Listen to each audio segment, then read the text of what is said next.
And welcome back to Scav Talk, everyone. Today's episode, we are going to be discussing Tarkov news recap, balancing changes, Tarkov Steam page live. I played Halo 3 ODST, active matter playtest, and don't 5 Steam games to wishlist. Nope, that's that's fake news. I don't have anything. Oh well. Do you have one or two? Oh, I actually left that one up. I need to nuke it. Never mind. It's fine. We'll just leave it there. I'm sure no one will care. So yeah, I just literally put out like an announcement post being like, "Hey, we're going live, by the way," and it's like randomly off schedule because we're just kind of stuck. We literally last week when we ended up getting delayed and we posted on the Tuesday, or we filmed on the Tuesday actually, and then posted I think Wednesday or something, and kind of Friday came around and I was like, "It's kind of Friday, and nothing's really happened," so kind of like weirdly off schedule, which ended up actually working out today because we got the breaking news of Tarkov's Steam page going live. So the way that this began, Nikita posted a very cryptic tweet at 2:17 p.m. UK time for 3 p.m. my time, 10 a.m. Eastern. So just said, and he literally just said 43 minutes in a tweet, and we were all like, "Okay, what's going on here then?" And yeah, I happened to be live at the time, which was quite good. But I had to look around. There didn't seem to be anything on their web on their YouTube channel, on the website. They weren't streaming. There was no AIRS thing. Like they sometimes do those kind of things, or they do a premiere, where everyone's sat there and waiting for the thing to arrive. There was nothing. So people were speculating what it might be, whether it might be the start of like a Halloween event that they put in previously but hadn't announced yet, or whether it was the Steam page or whatever. So it ended up turning out to be the release of the Steam page. So if you go to Escape from Tarkov on Steam now, you can actually see that there's a page there. I think we tried to check last week, didn't we? And there wasn't anything there. Yeah. Whereas this week they have actually opened up this new page, and it's, I don't know, it's interesting. You'll see why there is some. It depends on like how you feel about this stuff as to whether there's controversy or not. But there's controversy in the Tarkov Twitter sphere at least, which I mean that doesn't really surprise anybody. Yes, of course. So it goes through all the usual stuff. There is a trailer on Steam, but I would say it's not underwhelming. It's just we've seen a lot of the clips before. There's a couple of new clips, mostly to do with Arena, actually, that are in there. But most of the clips we've seen previously, they've sort of cut up bits of other trailers and things like that to sort of just create the miniature trailer here, which is fine. It really doesn't matter. And there's like a description of what the game's about and all that stuff that you would expect. So I think there's a couple of things that people picked up on as we've gone through this. The first one is that at the bottom of the description and everything, it gives the system requirements, which is quite funny because the gap between the minimum and the recommended is pretty wide, and the recommended is quite wild, actually, I would say. So the minimum specs is Windows 10, a Ryzen 5 3600 or similar CPU, bearing in mind that I had a 3700 before upgrading to the CPU I'm on now, and I did that just before Streets, thank goodness, and people really just can't really play Streets with that CPU. Memory, 16 gig of RAM, which I think is a stretch to say minimum, honestly, because I know that some people with 16 gig of RAM like literally can't load into Streets sometimes, depending on their PC and the settings and stuff. So I think that's a little bit of a stretch. And then graphics is like GTX 1660 or similar. I mean, that probably doesn't matter. That probably is the min specs. Like, it doesn't really matter what your graphics are. You can fix that in other ways. And then the recommended is like Windows 11, sure. I don't know about the i7 14700F. I don't know where that one sits in the AMD world because I'm not an Intel CPU kind of person. But as we all know, right, like if you want Streets to play reasonably well, 5800 X3D is kind of the like minimum that you can expect to actually get, over 60 more than half the time. The recommended memory is 64 gig on this page, which, I mean, that's kind of nice to have, but that like seems really high. And then the graphics cards like RTX 4070 or better. So a few people have picked up on this and just kind of gone like, how the hell does a 10-year-old game require 64 gig of RAM and a 4070. Plus wherever this Intel chip sits in the hierarchy of stuff, like it does seem kind of wild. And I do think it often comes down to the fact that, you know, we rag on BSG a lot, and yes, they haven't done a great job with Streets, and we know this, right? And all of us long timers, we benchmark pretty much everything around like, well, how does it run on Streets? Because, you know, I was sort of thinking about this today while I was playing raids on. I played some on Factory, I played a bit on Reserve, I played a bit. Where else did I go? It was mainly those two maps, but just like running around and thinking, yeah, it's actually, you know, I did play some Streets too, but the other maps, they just run so well in comparison. Honestly, it's just wild the difference that it is on Streets versus everywhere else. So I think we are thinking mostly about Streets of Tarkov, but like most of the game runs fine. If they can somehow do something on Streets 1.0, then, you know, these specs then will actually definitely be, you know, more than adequate, to be honest. But yeah, it's just wild, really. Like 64 gig of RAM, actually, even though that's probably the easiest one, it's still probably the most controversial. I don't think any other games really ask for 64 gig, right? I don't know like of any. It's insane. Yeah. Like even now, I mean, I know some people who have 64, but I don't ever remember seeing anything to date that 64 is like that much better than 32, really, in anything. The only time, so I mean, I have 32, right? And the only times that I ever run out of RAM is if I'm trying to like video edit while I'm recording stuff on the same PC, because I can't be bothered to transfer the files from my stream PC. That's literally the only times I ever have any problems. And I end up with like Premiere Pro crashing. But like, you know, video editing is like pretty RAM intensive, and so is like Streets of Tarkov, for example. And I've probably got Chrome running, which is taking another 5 gig or something, because, you know, I've got like 1,000 tabs open with all sorts of stuff. So that's the only times when I ever think like, oh, maybe I could do a 64. But like, if I've just got Tarkov running, I'm streaming and stuff, I don't think I've ever had any issues with my actual system RAM being 32. That being said, obviously 64 is, you know, is nice to have. But so that's kind of the first one. The next one on the front page is this is sort of reared up this little conversation again, this old beauty, which is the uses kernel level anti-cheat. BattleEye requires manual removal after game uninstall. With people being like, see, I told you it was kernel level anti-cheat. Everyone being like, no, it was not kernel level before like this. It's new. No, it's always been kernel level. And then the conversation with Nikita coming back up there where Nikita said, no, it's not kernel level. So it's just like everyone's just confused, doesn't know what it means. And so some people are cheering this. Some people are saying, no, it's always been like this. And Nikita is like, just mistaken. It's very confusing. So who knows whether this means anything, whether it actually means that we're getting something, you know, pre-launch or pre-boot or not. I don't know. Sorry, where is this? I missed this. That one is, so you know, right at the top of the description, it's on the right hand side, so it's under like the list of things. It says on the right, so under, is this game relevant to you? It's got MMO, online, PvP, blah blah blah. And then there's two, oh actually you don't seem to see it. No, scroll down a little bit more. There's two kind of brown boxes. I see. Yeah, in here. Gotcha. And then the third element is the little box above that, actually, which is where it begins. And it says, requires third-party account, Battlestate account, supports linking to Steam. So this is where it becomes slightly interesting. And this is probably the thing that people have complained about, I would say, the most, which is there's an FAQ page. I've put it in our links because it was on the tweet, but I don't think you can easily find it from the Steam page.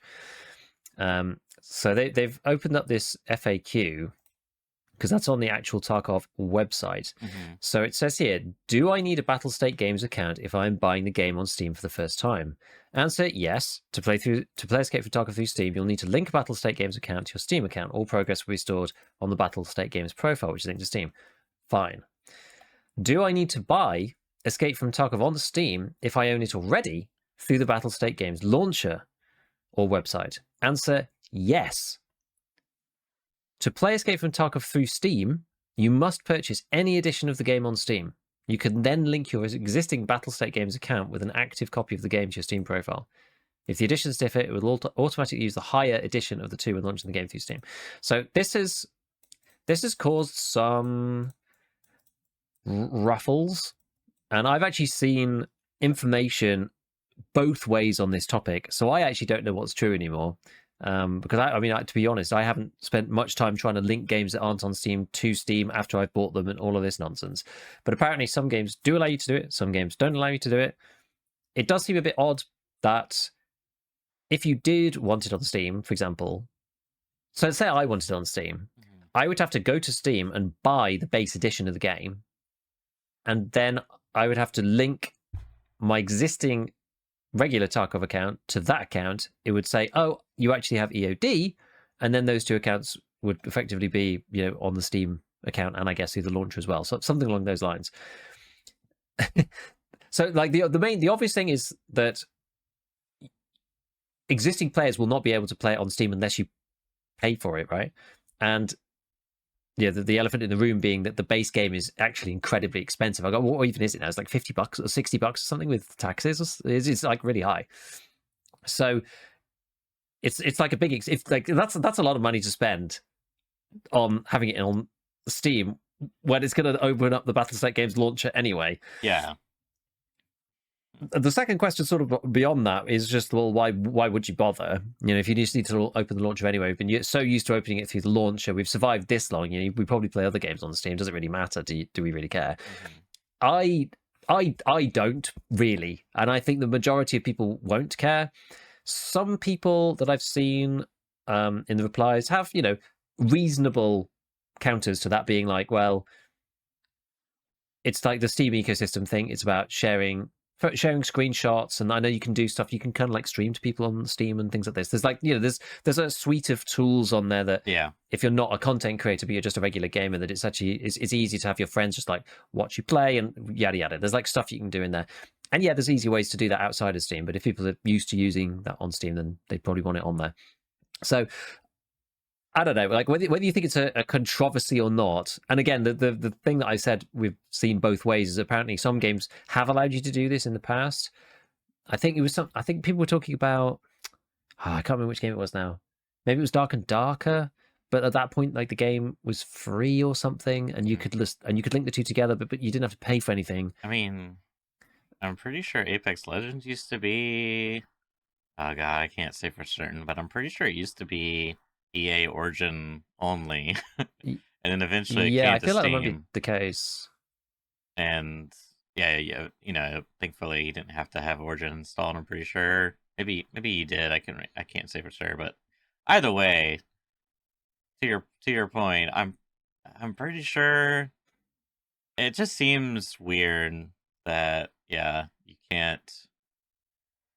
How they've set it up seems really weird. Let me just say it like that. Like it's like typical classic BSG. I don't know why. Maybe it's probably just gonna come down to a lack of competence for like, oh god, because we set up the accounts this way, it means that we can't use Steam's system to do it like this. So it's just like it's too much work. Just fuck it. They want to play on Steam. Just have to buy a brand new like that. I mean, it just seems so dumb. I just don't know. I can't even begin. Like, I don't even want to be like, oh my god, it's so they can sell more copies. Like the. It's just like I just can't even fathom. I just don't think there's any rhyme or reason. It's just like, shit, we screwed up. Oh well, who cares?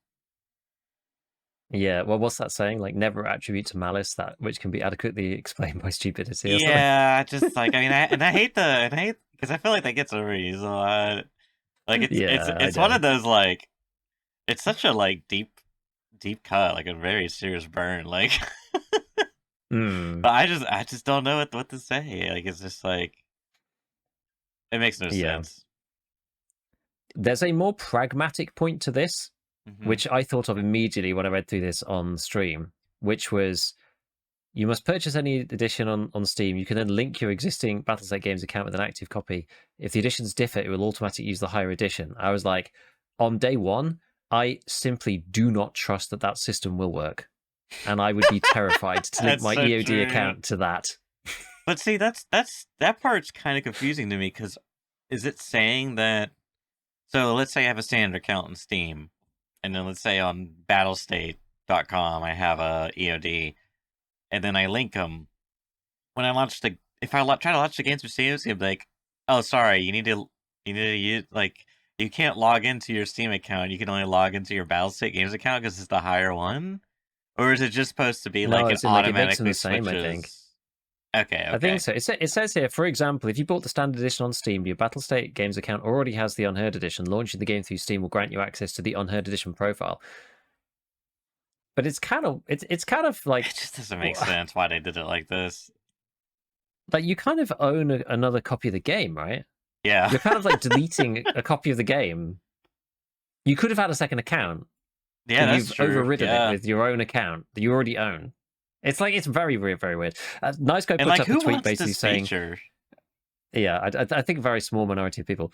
But yeah, nice guy was like, inquiring with them as to whether we'll get a response or not. I have no idea, but whether they could put up a sort of like $1 like conversion line or something. You know what I mean? So you pay like a Why dollar. do we It have doesn't to give you pay access to the game, but if you, for I it to don't know, begin with? just so it goes through the Steam thing. I don't know what, like maybe make it free, whatever, right? Yeah. Just something really like small, something Yeah, tiny. no, sorry, go Maybe finish if your it thought. needs it, then make it work, whatever, right? Yeah. But yeah, some like small things so you can pay, and then if you do, or you process it in some way, and then if you do have an account and you can link it, then it allows you on Steam or whatever. I don't know. He was asking about that, but I'm not sure. I think. Yeah, it's one of those things because the base game is so like absurdly expensive. Mm-hmm. It makes you question like who would ever do this. Like there's going to be surely a tiny handful of people who are actually ever going to think like the convenience of Steam is worth me paying $60 for Yeah, another it just doesn't version make that I'm any just deleting and sense. overwriting. It's like they went through all this trouble to set this up, but like it just doesn't make any practical sense whatsoever. I just don't understand. Yeah. So, will there be Steam achievements for this game? Yes, with the exception of achievements from limited time events. So I guess they're just like connected to the main account. Will my achievements synchronize after linking with Steam? Yes, they will. Can I activate keys purchased on escape from Tarkov.com through Steam? No, you cannot. Do I need to reinstall the game if I want to play it through Steam? Yes, you will need to fully reinstall the game. Like a lot of this it's very strict. Wait. Players You can't wait. So you have to buy it on Steam. You can't even buy it on the Tarkov website and then go activate a key kind of thing. Even after you linked your accounts? What? It's kind of nuts. They went through all that on Steam specifically. to link it and use the Yeah. higher editions, but you can't. That just doesn't make any sense. So will players using Steam play on the same servers? Yes, which is like kind of obviously. Will the Steam family sharing work for Escape from Tarkov? No, it is not available. Will the Steam Workshop be available? No, it is not planned. Where can I report bugs? Report them in the launcher. Can I play Escape from Tarkov without internet connection? Niet. This option is not available. Will Escape from Tarkov support the Steam Deck? No, it will not. Stop asking so many questions. Will a pre-download be available before the official launch? There will not be a pre-download. But it does support Steam friend synchronization, so you can use Steam chat. But everything else is forbidden. Oh, I think this is saying they're going to have it where your like Steam friends list will be like in the Tarkov friends list, Some games will have that feature where like, you'll automatically have if you go to like the game's friends list, it'll have all your Steam friends there.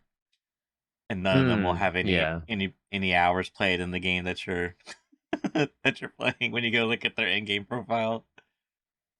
Yeah. But I don't know. I mean, some of this might be Steam's fault as well, right? Because like, no shot. Why would they allow people to just? I think it depends on the game, doesn't it? Because like, if you're Steam, it's just like, well, if we're just gonna have like many hundreds of thousands of people converting accounts and like opening stuff on Steam, we're gonna be using our servers to patch the game and all sorts of stuff. Mm-hmm. Like, what do they get out of it? So I don't know what the Steam kind of like commercial terms are, to be perfectly honest with you. Yeah. But I mean, it's certainly interesting. It's I don't really care about any of the things in there really. Like the specs is just funny. The kernel anti-cheat thing is just like who knows, and the Steam release is just I just won't be buying it on Steam. So it's kind of whatever. But Twitter's on fire. It's just classic VSG. What can you say? Yeah, it's interesting. we're having some funny chats on chat about like people doing refunds and stuff. And a good point was made that anybody who's beginning the game is literally going to get through the 2-hour period just in the menu without realizing it. So refunding Tarkov is actually going to be quite hard because 2 hours a game doesn't actually get you much game in this game. Yeah. Maybe gets you like 2 raids as a Timmy because you spend the rest of the time like organizing your stash and like working out what the hell's going on. If that even, yeah. Which is pretty funny. Yeah, so now we were having like an interesting conversation about what do we think this means for like the player count? Because obviously we're gonna be able to use like Steam charts and see how many people are gonna be on there, but like we won't be on there. Yeah. Because we're not gonna use it on Steam. So it's only gonna be new people. So the Steam charts is gonna be really weird, I think. It'll be interesting to see how many new people actually go and buy an account on Steam for Tarkov for 1.0. It's yeah, I'm not really sure. It's very curious. It's very, I've estimated maybe like a few 100,000 on the wipe day, maybe, but I can't imagine him any more than that. And I reckon a lot of those people will probably not play that much after that. I would think. On I mean, kind of Steam exclusive users, 100K. Yeah, I think it could be more than that. We'll see. I'm curious. I just don't know. The issue is that, yeah, I mean, the counter, which I sort of feel maybe you're leaning towards more, is that everyone who's sort of interested in the game is like kind of already seen it, decided whether they want to play it, has played it in the past or not. Kind of how I'm feeling. I mean, it's definitely a bigger deal than the arena on Epic. But yeah, I don't know. I don't know. But anyway, some people are just like, just the Steam page? Like, is that what we were getting as a tease? But, it's up there. We're slowly working our way towards 1.0, step by step. Yeah. Meanwhile, we have some balancing changes. I actually did think that this announcement could potentially be, the Shift W wipe that Nikita teased. Well, not wipe, because apparently it's not going to be a wipe. It's going to be just like some changes.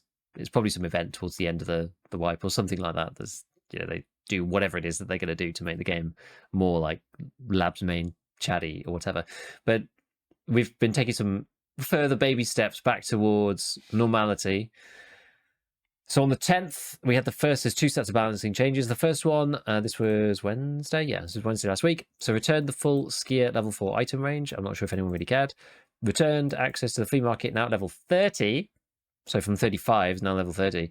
Returned the purchasable dollars and euros of Peacekeeper and Skier, and reduced the money requirements for traders' loyalty levels. So if you ground up to 110,000 US dollars, sucks to be you. Because it's back down to whatever it is normally, which is half or something, or even less. I can't remember. But yeah, so that's kind of it. I don't think it matters all that much, but a bit easier to get to max traders. And then the second set of balancing changes were the ones that came out more recently. This one was on the 12th, which was Friday. And this was increase the maximum offer slots on the flea market to 2 from 1. So there's a few more items now on the flea than there were before. Returned the full Peacekeeper and Jaeger level 4 item range, which that's actually a bit more impactful because Peacekeeper actually has some good stuff. And M85 6A1 was only removed from the trader. It's not behind a quest or anything. So you can now just buy that again. And then increase the experience multiplier for finishing a raid with kill in action. I mean, this really doesn't do anything. So like the 2 main, well, actually 3 main ammos that are now available, since they added Prapor stuff back like a week and a half ago, you can buy 762 PP on him. So that's pretty good. On Peacekeeper now, they've added this M85 6A1 back again, so 556 is at least adequate, and you can go and do Revision Lighthouse again to go and get M80 and buy it from him if you want to. I haven't bothered as of yet, but you can do that if you want to. It's interesting how some of the items. Sorry, I was gonna ask: is that a level 3 or level 4 Peacekeeper lock M80? Level 4. Okay. Yeah. It's been a while, so I couldn't say for sure. Yeah. They got it stuck there. But it's interesting because not everything is back on all the traders. The mechanic is still missing some stuff. I think he's one of the ones that are to come. For example, FMJ for the MP7, it's not there. I know that's Okay. normally quest locked to things like impulse or something, but it's just not there. And then they took away the Karun front plate from Prapel 3 after doing reconnaissance, which used to be the like easy path to level 5 armor. Yeah. But they took that away, and that's still gone, which is kind of intriguing. So you're saying you can buy the Karun, but it doesn't come with the front plate? Or you're well, you talking can buy about the Karun. the 2 eggs? No, I was talking about the 2 eggs. Barter. Or was it just plate. 1 egg? I forget now. But anyway, the plate barter which you could get from doing the lighthouse, like with the recon quest, that's just gone. So you just can't get it, and they never reinstated it either. What's kind of funny is that a lot of these barters that were kind of busted, when there's no flea in the hardcore wipe, you kind of would have wanted to have them there. Yeah. In a sort of roundabout way. It's like, you have to go and find the eggs. So it kind of matters less. Yeah. It's just like, it's the hardcore wipe. Now we could go and find, they took away all the good barters. Okay, never mind. Yeah. Which is a bit strange. But so you can get some good stuff. I mean, you can easily get, it's basically back to normal in many ways, right? Except for, what were we saying? Somebody did compile quite a good list earlier on my chat, and it was like the ammo insecure container, the meds insecure container, the double hideout upgrade stuff. I think Bitcoins take longer to produce, and then there's like a few items missing. But other than that, like we're pretty much back to normal. So much like you can go to Ragman and just buy like a Bagari, a class 5. You can get UM 561 now, UM80s, your 762 PPs. Whatever it might be, and now that people have 2 slots on the fleet, the prices they're expensive, but they're sort of down a bit. I feel like there's an effect on the fleet that is not necessarily contained within. It's only. I think one of the bigger issues is more the level, because normally at level 15 you have like lower levels between level 15 and level 30 who are just kind of grinding cash, buying items. Like they're the levels 15 to 30 guys are the ones who are like going out finding items and putting them up, and then the level 30 plus or 35 plus players, those are typically the ones that are buying items because they tend to be a bit richer, right? And so if you cut out like the farmers out at the bottom, all the items like skyrocket in price, because I'm not going around farming backpacks full of CPU fans, for example. So that's why they're like 80k each. So like really expensive, because all of the players like me are like, I want to finish my hideout, but like I don't want to go and find all the items. I get someone else to do that, But because all of those people quit like 2 months ago, and then they're not even allowed access because it's at level 30. That's like, I think that actually has as much effect as anything else. Yeah. On the market. So I ended up I got to 42. I moved, I did all the ref stuff, opened up a load of the crates. It was really underwhelming. I moved over honestly, it was really bad. I think last time I even made like a video about it because I got some cool stuff. I got like nothing good. It was just like vases, a bit of ammo, like some RD704s. Like it was just really lame. And I had and it was literally a wipe full of crates. So I was a bit bummed out about that. But so I moved some money over. I used that to pay for stuff. So I've got Bitcoin Farm 1 coming up. But no, it's honestly, it's a tough world out there in Tarkov right now. Like, I'm sort of at the point where we've got 1.0 coming soon-ish. I'm not really on the way to. I don't want to do prestige or anything. Like I was running around factory earlier, just like got 2 kills with just leg meta people with the G18C with rip hammer just for funsies, and like one guy's prestige 2, the other guy's prestige 3. I'm just like, Jesus, like this is crazy. It's like it's like people just don't. It's just like it's people who are like even more dedicated than I am, But then it's just like, well, I don't, I actually really don't want to do Lightkeeper for the 5th wipe in a row or something, because I just do not want to play Lighthouse. I just don't want to play it. And so it's just like, well, we're just going to do like goofy stuff, I guess. Just like run around, do leg meta pistol, G18C, 0 to hero. That's probably the way to go with this wipe now, I think. At least for me. Like, once you get to 42, it's just like, well, the other stuff, I just don't think it's really that enjoyable doing it for the 5th time, like grinding through Lighthouse, finding the flash drive and yada yada. And normally I'm just like, I must do it for the events, but I just feel like I just don't care anymore.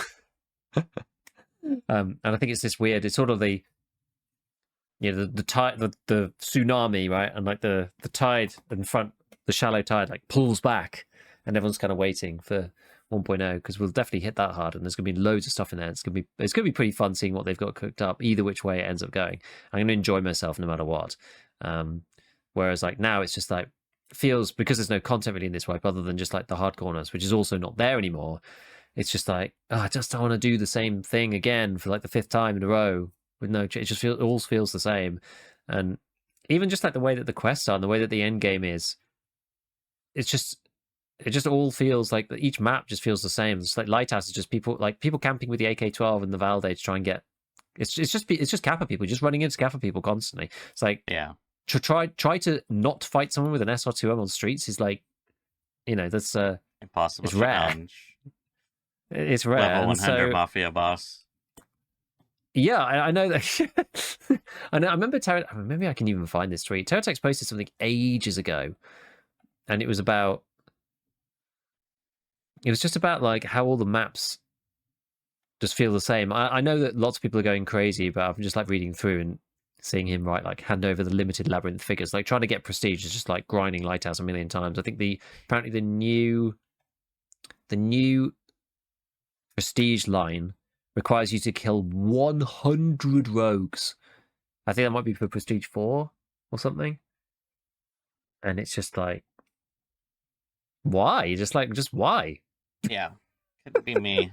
Of all the things you could ask people who've already prestige 3 times to do is to kill 100 rogues. It's just mad. Now I'm trying to find it. Anyways, it was the long and the short of his kind of tweet, and this was a while ago. Here we go. No, I found it. This is in June. This was in June. And it was hot take. Some quests ruin map flows. Interchange, Killer Farmer, Lighthouse, AK-12, Streets, SR2M, Factory, M4, Zabralo, Kiver, Customs, Ushanka, Shotgun. Used to only be customs. Feels like most maps are very predictable these days and opposite what Tarkov's supposed to be. This is exactly what I was saying. Yeah. And I agreed with him back then, and that was like 3 months ago. And it's like, there's so many really painful tasks now on each map that you just run into that constantly because people, it's like such a huge time gate for people. Oh my goodness. Yeah. You know what's interesting? I've been watching a lot of this YouTuber called Josh Strife Hayes. I think I told you about him a little bit. And he does I think he's more well known for doing like MMO content. And he has this series like Worst MMO Ever. And it's basically his journey of playing every MMO he can find and like doing like a review, which is mostly just him making jokes and talking about his experience. Doesn't actually ever really say anything's the worst. But now that I've watched a lot of that stuff, I've gotten like a better idea of like what's in an MMO because I've only played like a handful in my youth, and now that I'm hearing you talk about this, it's just because you know how DSG/Tarkov, it like mentions MMO as like a feature of the game or like a influence, and it seems like the design that they took from MMOs was the worst parts, which was like the grind of killing. Oh look, you got a quest. Go here and kill 1,000 savage boars and get the 50% item drop that you need. But they didn't take any of the more like fonder elements that people like remember them for, like the social elements. I mean, I guess a little bit, but like the friends list, but yeah, like the big town square, it's just kind of funny. Like the team composition stuff. Yeah, yeah. I mean, I could I could see like 1,000 boar pelts. The flea market kind of fitting into that MMO thing a bit. Kind of. Yeah. Yeah. Yeah, just a funny observation. No, it is funny. Okay, so they also posted. This is on the 10th again, so this is about a week ago. This is like just after we cast last time. Was the arena? What do you even call this roadmap? Well, we already had. I think we already had the September one. I think maybe actually, I'm not sure. I don't remember. Anyway, game mechanics rework, checkpoint respawn system adjustments, quality of life improvements, optimizations. I think we already had this, if my memory serves me. And then October is Arena Patch 0.4, which has got quality of life, technical improvements, and Battle Pass Season 1. November's got Arena Patch, ranked game system rework, and the new in-game starter task line, which is also interesting. But I think that the Battle Pass Season 1, we'll see how that goes. I've been asked a few times whether I think it's going to be paid or not. My gut instinct is that it will be. I actually don't mind. I actually quite enjoyed the first one, so I don't really mind, especially all the work they did on the various cosmetics and stuff. There was actually quite a lot of things in there, and it was quite a nice package. So I don't mind, and it gave me something to do in Arena, and I quite enjoy playing Arena when I've got something to work towards. And I thought it was enjoyable, so I really don't mind paying for that. But given that the first one was Battle Pass Season 0 and was the test Battle Pass, and was given to everyone for free, and I think it was noted that it was given to everyone for free, and the fact that people are pretty used to paying for battle passes, I would be surprised if it isn't a paid for battle pass. I'll be pleasantly surprised if it's free, but I doubt it. But anyway, it looks like we'll be getting that at some point next month, which would be kind of neat. So it'll give us something to do over in Arena, and maybe some bits in the base game as well, like maybe a few bits, but mostly over in Arena in October, which is good. Surely do is something to do. And then so then we've got this ranked game system rework, because I think one of the issues with Arena now is that there's really no point playing ranked. There's the only two, so there's 4 game modes in Arena for those who don't play, and you've got last hero, you've got checkpoint, you've got blast gang, and you've got team fight. Team fight is the original one that they did, it just doesn't really work very well because it's too symmetric, so neither team, from a game theory perspective, often neither team actually has an incentive to do anything until right at the end. So it's a huge stalemate. Blast Gang is better because it's like a bomb plant type one. And then the other two are, and those 2 modes are the non-respawn ones. And then you've got the 2 respawn modes, which is Last Hero, which is just every man for himself, crazy free-for-all, which is probably my favorite one. But if you don't want to be, RSI, hand gripped on the mouse for 10 minutes, then you can play Checkpoint, which is a little more chill. And it's 5v5, and it's point capture one. Is it called Domination in Call of Duty, I think? But ranked has always, so far, only ever been applicable to the non-respawn modes, Blast Gang and Team Fight. And because those game modes, I think Blast Gang, some people do play, but Team Fight's some people play Team Fight too, but I wouldn't be surprised if the overwhelming number of people playing Arena play Last Hero and Checkpoint, because they're just more fun. I just think they're more fun. The other two are people holding corners constantly, and it's just they're more serious, but they're kind of annoying. And most people aren't playing Arena to be serious. You play the base game to be serious, and you play Arena to get gun skills and level up stuff and do your dailies and whatever it might be.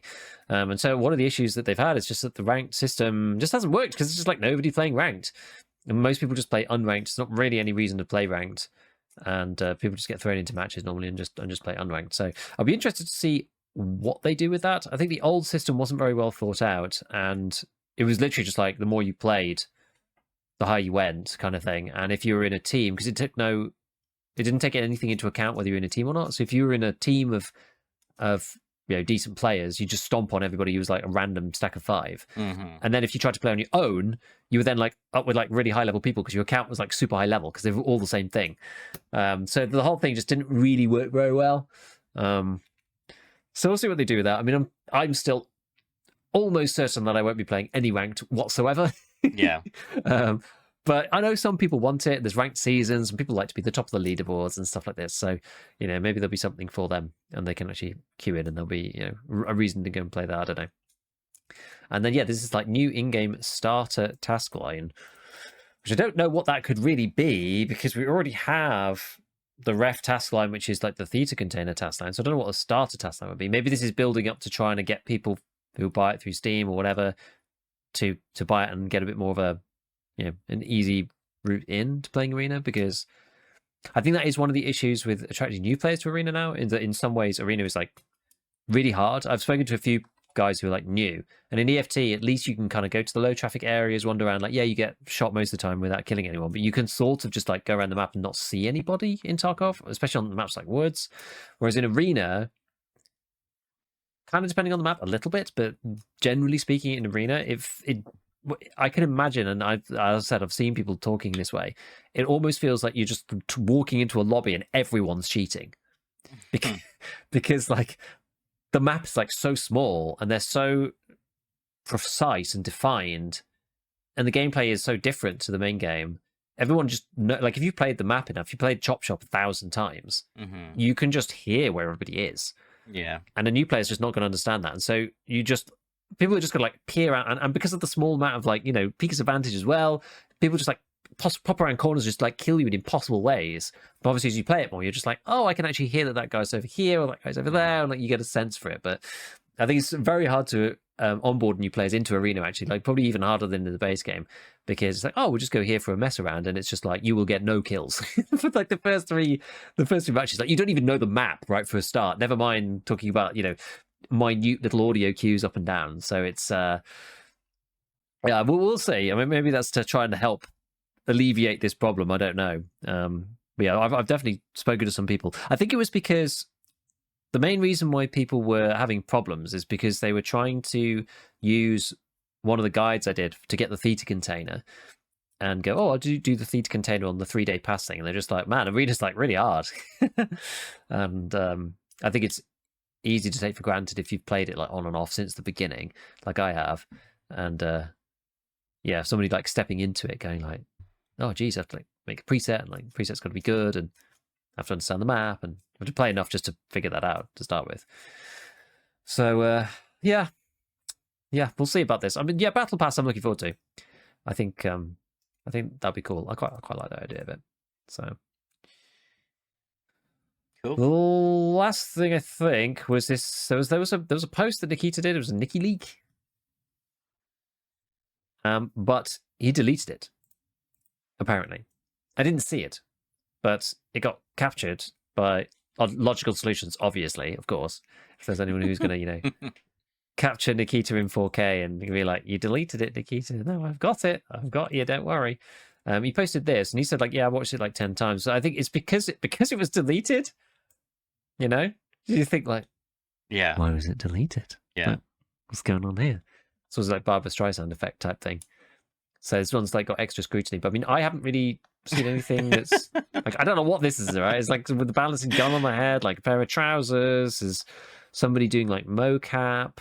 There's like a dev diary one. I think the one that's probably the most tantalizing is around like 10 to 11 seconds after the dev diary guy, which is this. It looks like some kind of explosion. It looks like a nuke or something going off. Like a lot of people say like a nuke. It could just be a big bomb. Yeah, I see it now. I see the mushroom cloud. Yeah, and like if you scrub the timeline, you can kind of see it moving. So it is dynamic. It's not just a picture. And in the foreground, that thing is that hovercraft boat. So this is terminal, presumably, in some form. This is on terminal somewhere. I wonder if we could work. I wonder which direction this is. It's just like looking directly out. I wonder, actually. I had a sudden thought. I was like, is this anywhere in particular? Like, could this be... I don't know what the orientation of that big boat is. I'd have to go back and look at some other posts where the big boat was, like, docked. So would that be over near the lighthouse or something? Like, over that way? I don't really know. Yeah, guy cutting metal. The woods... it's like 13 seconds. It looks like the woods plane. Yeah. But, like, actually on fire. Mm-hmm. That's definitely what that Which is kind of cool. So, maybe the plane crashes in the intro or something? Mm-hmm. Yeah. I don't know. Like, kind of neat. The hand, bit more, level design stuff, and then someone angle grinding. So, yeah, I don't know. This is sort of a bit of a speculative one. And so it seems like the bomb is the most interesting part of this, with the terminal T's and stuff. There doesn't really seem to be anything here that would justify a delete, though, which is the most intriguing part, really. I mean, the only thing I could think of, if we're going down the theory of, that, there was something that they didn't want to share, so he deleted it, was the nuke part. That seems, like something, it's like, oh, this is like a spoiler for 1.0 or something. Otherwise, it's, maybe it was just like, he didn't mean to post it, or, he's like, oh, the audio quality's bad, or, whatever. I don't know, who heckin' knows? I don't know. Yeah. I don't know where the picture Tarkov hovercraft. Maybe that will come up with something. The battle hovercraft new terminal map pictures. Let me have a look. This is on Reddit. Let me see. So it looks as if it's kind of like facing. Almost looks like it's facing. Maybe that doesn't make sense. It's like facing streets. Streets is miles away, but that sort of makes sense actually. I was looking at it. It looks like from the picture I've got. Sorry, I don't have it there. We're just looking at emotes instead on your on your one. But from the picture I've got, it's like pointing north. The hovercraft itself is pointing north towards the beach, and you can see streets, the towers of streets in the background, which sort of makes sense because it goes. It's like terminal and shoreline, and then reserve, and the shoreline the road goes right up to customs, and the customs train goes into interchange, and then interchange goes onto streets. So it's sort of like that's sort of in the right line. And on the where even is that gone? Where's that gone? Let me just find the post. Because which orientation is the boat in this post? I can't tell you if that's the front or the back. That looks like actually, yeah, that's a good point. It looks like the front. It definitely looks like the front. I mean, it could just be parked somewhere else. But I mean, if this is to be believed, if this ends up actually working and making sense, that explosion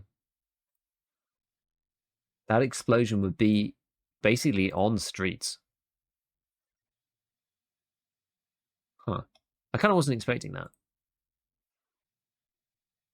That'll be the edge. It'll be the edge of this dock thing. I'm just having a look at this other reference picture. I mean, again, it could be parked somewhere else, right? So it doesn't necessarily mean that. But if it was in the same place, I wonder if the bits at the side, because it's like some bits at the side. I wonder if those are towers. I don't know. Don't really know. Interesting. Don't know why it was deleted. Don't really know what it's got to do with anything, but there it is. There it is. Da big bomb. Maybe that's one of the endings. Streets explodes. That's how they're going to fix the performance issues. Is the nuke goes off and it breaks all the glass, so there's no glass to calculate anymore. Genius. Absolute genius. Sorry. Okay. Should we break from extraction shooter stuff for a second and or do you want me to carry on? I don't mind either which way. Carry on with what? With topics or whatever. I don't think there's anything else in EFT actually. Yeah. Kind of covered the EFT world. No, yeah. Tell me about. I mean, yeah. It's just like I don't know. I kind of hate that we're in this phase, especially with Tarkov, because it's just like me personally, I've been kind of like disinterested in Tarkov ever since like I don't know, like a year ago maybe.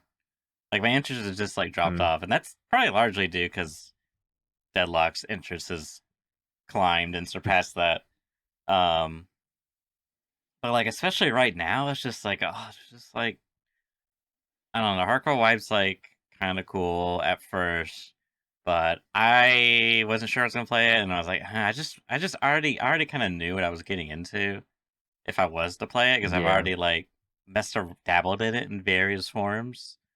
So I was just like, I just don't really want to like do that grind again, and I'm kind of more so waiting for 1.0, and that's I feel like this is in a lot of people. So it's just like Target right now is just like kind of a slog to get through until 1.0 because just like nothing really is happening. It's like, oh look, we lowered the flea market level from 35 to 30. You guys, like, you know what I mean? It's just like it's hard to. They kind of have like this cursed dynamic where it's like we have all this amazing stuff, but it's all on 1.0. You know what I mean? And it's just like it's really hard to get excited for it. Yeah. Yeah. I think it'll be fun when it comes, but like for the pre period is like a bit painful. Yeah, no, it's pretty painful. Because usually we have like a wipe to suffice, and we don't really have that because like we didn't really get anything that new with this wipe. So you know what I mean? It's just like it's just a weird time. But Yeah, we just got a weird combination of features yeah, this time around. but you played Active Matter, which is Ig or Igen's extraction game, whatever War Thunder people are. Yeah, I think it's Gaijin. Yeah. So Gaijin. that those guys have created a extraction shoot game. I saw this previously, Yeah, and I missed the. I think we've talked about it before on the cast. Sorry, go ahead. Yeah, I missed the closed test because I just wasn't available. I couldn't do it, so I got access to it, and then I was like, no, I'm not here that weekend, which was a bit sad. And yeah, so I kind of wanted to give it a try, and so I got another key this time, which is kind of nice. At the moment, it's called the early test or something. I'm still not exactly sure how you get in, whether anyone could get in, how you get a key. I don't really know. Like because I was inquiring about it previously, I got one this time, and because I'd like actually asked the community guy like directly, being like, "Hey, what's going on with this?" And I'd like missed out and whatnot. But anyway, the game itself is certainly interesting. Let me put it that way. It's certainly interesting.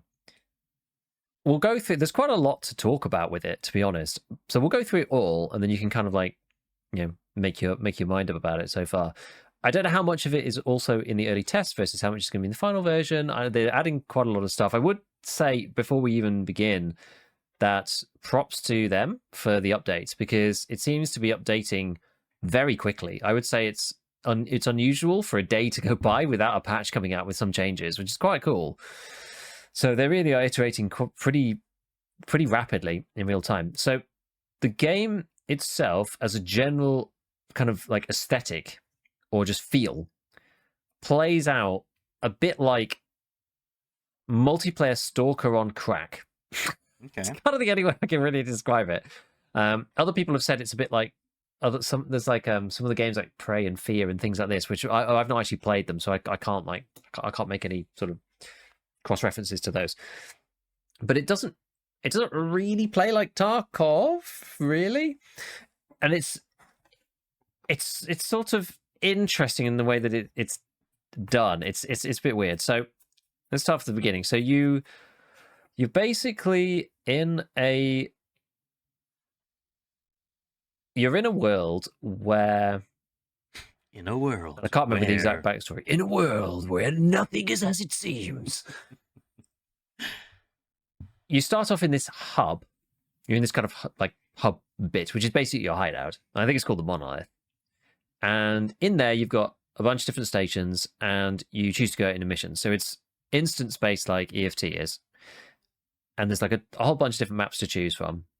And this game also appears to have the concept of that we've talked about before, and I think ABI has the same thing, which is where you have the same map, but it's like there's like a harder version of the same map. It's like a different queue, it's a different map really, but it's just coincidentally the same map, which is like the harder mode. So it's sort of Timmy map, middle map, harder map kind of thing. It's got that kind of concept as well.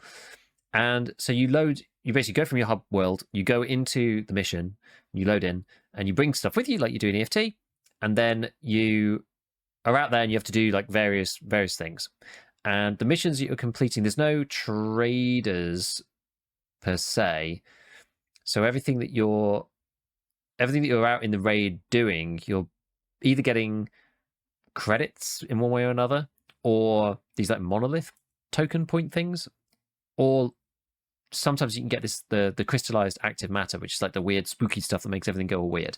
So the raids themselves on these maps, they're supposed to be they're kind of like moments in time that repeat. It's like a time loop type thing, which is why the raid sort of is the same every time, but not the same every time. It's sort of the idea. So they've kind of tried to embed the instance-based Yeah, raid mechanic into the lore directly, which is like kind of cool. I love It's that. a little bit of a sort of, it's a bit of a, you know, backronism type thing of just like, oh, this is the mechanic, and like, oh, here's the explanation. It's just like, well, you know, it's it's this way because of, you know, technical reasons or whatever. But they've sort of like, you know, they've merged it in, so it's kind of neat. And so and that sort of dictates the, you know how much I hate like a hard border. You know, like on Lighthouse, where you got go up the mountains and it's just like a hard border. Well, in this game, it makes sense because it's just like, well, here's what was contained within like the time bubble. So like, here's the edge of the map, and it's just like spooky, ripply weirdness at the edge. And it's like, okay, I can, as a gamer, if there's a mountain and then a hard wall, I don't accept that. If there is a spooky, ripply space-time, you know, bubble around it, I do accept that, right? And it's like, funny. It's the same mechanic. It's just one like, it fits within the world. The other just makes me think, why can't I go up there? So they have that kind of thing. And so the maps themselves are like kind of trippy. And what I mean by, you know, like crazy stalker is that like the map sort of like, it depends where you are, but the map sort of like lifts up at the edge. There's like houses like upside down and stuff. Like it's kind of, it's a bit weird. And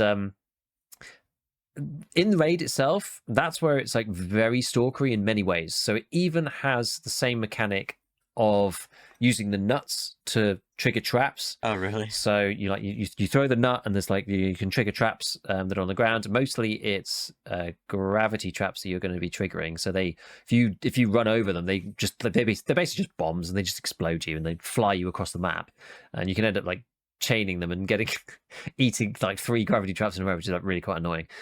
And those things are more populated in the outside areas. So normally on a game like Tarkov, it's like it sort of flips your intuition a little bit. Like normally in EFT, it's just like, oh, I'll go into like the sparsely populated area, and there won't be anybody there, and there's no loot or anything, but there's like lots of like static gravity traps. So just like it's kind of annoying to traverse through the forested bits. So you're kind of incentivized to go towards the more civilization areas, but then there's the actual monsters in there, and there's like quite a lot of different monsters and like mobs and, you know, AI to fight. Some of them are soldier type people who've been like turned by the active matter into kind of automaton, sort of not zombies per se, but they sort of like repeat their old roots or whatever. Their like minds have been like melted and stuff like this.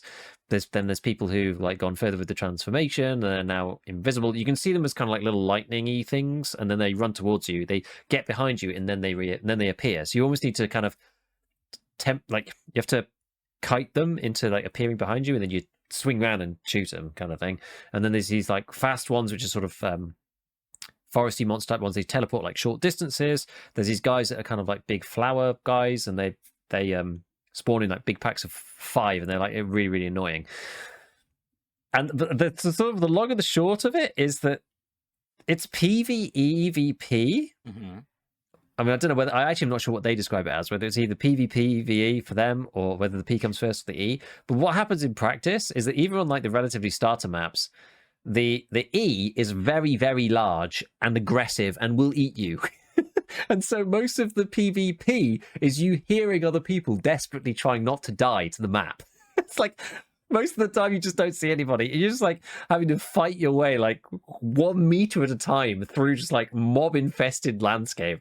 It's quite aggressive, the number of monsters in this game. And it's quite funny in some ways. I watched a bit of Friendly Guy's stream, and he was having a bit of a rant about how hard it is. And he was playing a harder map than the one I was playing on, in fairness. But he was playing it solo. You can play the game in up to 3, I think. But like, as soon as you remotely go anywhere, you know, you start getting just completely inundated with mobs. It feels a bit like Left 4 Dead sometimes, in just how many there are, and like the number of traps. And it's one of those ones where it spirals rapidly out of control very, very quickly. I didn't really have any problems with it in some ways, but partly because I've only played the first 3 maps, because they sort of go in a sequence based on the quests that you get. But I also played it kind of like Stalker, sort of, or like, you know, playing it like really careful, and also playing it like a solo player as well. A bit like how I tried to go through, you know, Marathon in some ways, and that's like being very aware that I'm on my own and I'm not going to be able to just shoot through everything. So just like aggro like small sets and then kill them, and then the next set and then kill them. But there have obviously been times as well where I've been like jumped by one set, I run across, there's another set, you know, I run through, there's another set. It's just like that I've got like half the map chasing me. It's just like just like absolutely insane, just trying to get away. But I know that I have also read from the devs where they've said like a lot of the initial feedback is that the mobs are too difficult, but also, you know, I'm running around with like a stock AK with like no attachments. I don't have any of the good gear. So it's difficult because if you played like 5 hours of EFT and you ran into one of the bosses, for example, you'd just be like, oh, this is like way too hard. Like, this is stupid. But like, there's a way, like, there's a way to it. There's things you can do, and you know, you need to maybe level up a bit more and be a bit more careful until then. And the devs have said, you know, after a while, it won't seem as difficult. So we're kind of reluctant to change it too much. So yeah, I don't know. That's kind of hard to judge. But yeah, I mean, let's put it this way. I have been really careful, and lots of people have complained about the mobs, right? And I'm like, by no means am I like a superhero Chad gamer, right? I'm like, you know, I hold my own, but I'm no mega pro, especially on FPS. I'm yet to die,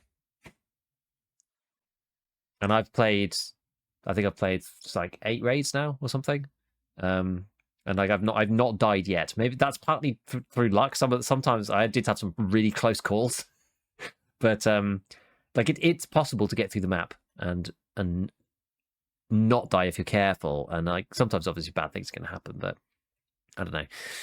But yeah, no, it's like it's certainly interesting. Like there's a lot of mechanics around what you have to do out of raid, and I haven't really figured out exactly how it all works yet. There's some like really wild stuff, like really crazy, that I don't even understand how it fits into the game. So you've got like a locker full of items, right? A bit like EFT.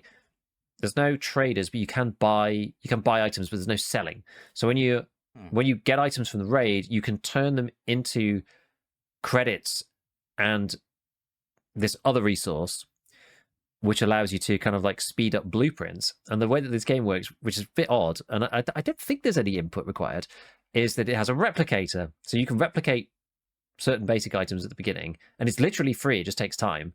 And as you extract with an item, you slowly unlock the blueprint. So if you unlock, I don't know, say you extract with a Mosin like 8 times, you'll unlock the Mosin blueprint, and then every 20 minutes you can just make one for free. It's like really weird. It's like really odd mechanic. So there's that. Then you've got like when you're distilling these items into credits and this other resource, these things are called chronogenes. If you kill enemies of different types, you can take their remains and you can distill out these sort of like stat boosts, I guess. So your character's got 4 slots of these chronogene things, and you put things in the slot to kind of like build your character based on these like crafts that you do with the like monster remains. It's like really weird. So you can put in there like, you know, plus 5% speed or like extra carry capacity or, you know, less fall damage or whatever it might be. So you can kind of build. If you see on my screen that you've got up on the live, you see in the bottom left, there's these like 4 like DNA things. So you can put 4 things in there and kind of make your build. That's kind of interesting. Which is like kind of neat. It's kind of neat. And at level 1, they don't do that much. I've got like the very basic ones, but there's like different grades of it. And at level 1, yes, it's like 5% speed and this, that, and the other. So that's like kind of cool. I quite like that. It's kind of cool. Then you've got the overall upgrading of the hideout. It seems to just be like one. It's like one pathway that you go down in the monolith. So you get monolith points for completing the quests. You can then put those towards the monolith, which is just like your overall hideout. And as you go up the levels, you unlock different blueprints. So until you get to a certain level, you can't even use the blueprints, I don't think. So you can't even take items out and have them contribute. It's only once you have the blueprint unlocked from having the higher level hideout that you can actually do it. And the thing that's confusing me at the moment is that if you go down through the list of stuff that you get unlocked as you go further along, I don't understand how these things even fit into the function of the game. So it's like, you know, you go through stuff and it's like, you know, armor plates and guns and this, that, and the other. And then it's just like, you know, drones and like other stuff and like robot dogs and then like quad bikes.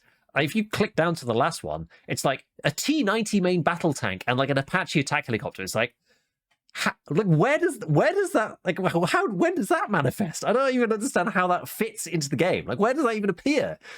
I can't imagine how that integrates with what I've seen so far. Like, I'm astounded by this. And I haven't looked, I haven't done any research into it yet, but like the fact that just even exists in there, like, kind of intrigues me. It makes me think that there's something bigger than just the bases that we've seen. I don't know. It's it's a bit weird. So yeah, there's quite a few different mechanics in there about like upgrading your guy and like what you need to collect, and we'll see how it pans out. I don't know. Like the extract's also quite interesting when you're there. So the extracts they're like 5 minutes and they keep moving around. So every 5 minutes it disappears and a new one opens. There do seem to be some static ones, but I feel like I've missed a trick. I've sort of got onto the thread. So I kept going to the position of the static ones on the map. I did it once or twice, and then I stopped because there didn't seem to be an extract there. I was like, huh, maybe there's just maybe I'm missing something. Maybe it's like coming later. Maybe that's the extract, the guaranteed one that comes at the end of the raid when you run out of time. I'm not really sure. And someone was saying to me like, no, you can't extract out of there. And the last time I was like, well, let me go and show you because I've done this before and I don't think there was anything there. And I went there and I was like, there was nothing there again on the map. But I was looking around and I was like, the map's only 2D though. And there is quite a lot of verticality in this game, which I'll go into again in a minute because there's like some other odd mechanics. And I looked up and there's like this floating like upside down gravity house thing above me. And there's like mobs that are spawned up there like running around. And it's just like maybe you can get up there. Maybe the extract's up there. Because the map's like 2D, right? Like I'm stood on it, but like vertically above me is this house. And I'm just like, well, I have no idea how to get up there. I've like literally got no idea. I don't have no idea. I was like, well, I have to think about this. But I think I've sort of understood. I think I understand what's happening. I don't know how to actually do it yet. But it's got to have something to do with the way that the way the maps work. There's like you find places with so there's different types of traps and stuff, and there's one which is so I guess it's like an anomaly rather than a trap.